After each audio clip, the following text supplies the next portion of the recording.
నేనేమన్నాను, ఆయన మీద చర్యలు తీసుకుంటే మీరు అందరి మీద చర్యలు తీసుకోమని కోర్టులో, సుప్రీంకోర్టులో కేసేసా 9 పేజీ ఎవిడెన్సెస్తో. సుప్రీంకోర్టు ఫేవరబుల్ ఆర్డర్ ఇచ్చి ఆయన్ని రెస్టోర్. ఆయన్నేనా మీరు తీసేశారు, ఓకే, ఆయన మోదీ గురించి ఏదో అన్నాడని. మరి ఇతరులు అన్నారు ఆయన కంటే ఘోరంగా. ఇప్పుడు కొండా సురేఖ అన్నట్టు రాహుల్ గాంధీ ఒక కుటుంబం గురించి అన్నాడు, కొండా సురేఖ మహిళలందరినీ అన్నట్టే.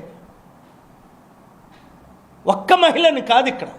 ఆ తర్వాత తను క్షమాపణ అడిగితే దేవుడు క్షమిద్దురు, నేను క్షమిద్దురు. అడగలేదు సరికదా, మరలా ఏమన్నది, నేను వెనక్కి తీసుకోవట్లేదు ఈ మాటలు. ఒక్క ఆ సమంత విషయం అయితే ఇంత వాగుతుంటే ఎవరు పట్టించుకోవట్లేదే. పోలీసులు అరెస్ట్ చేశారు ఆవిడ్ని? లేదు. కోర్టులు సుమోటోగా కేసు తీసుకున్నారా? లేదు. తన బాస్ అయిన రేవంత్ రెడ్డి పిసిసి చీఫ్ ఏమైనా పనిష్మెంట్ ఇచ్చారా కొండ సురేఖ్కి? ఇవ్వలేదు సరికదా.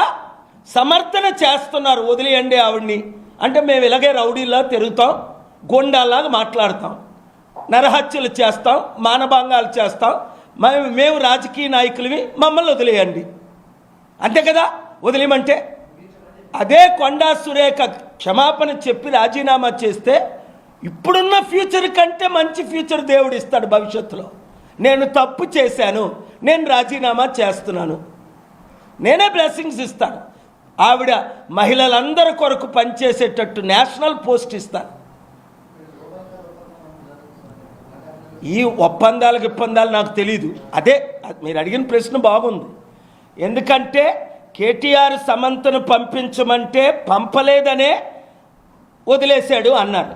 ఓకే, వాళ్ళ హస్బెండ్, వాళ్ళ నాగార్జున భార్య, అది పక్కన పెడదాం. మరి దేనిని బట్టి రేవంత్ రెడ్డి కన్వెన్షన్ను కూల్చాడు? ఆయనేమో 100 కోట్లు అడిగాడా? ఆయన తరపున ఎవరైనా అడిగారా?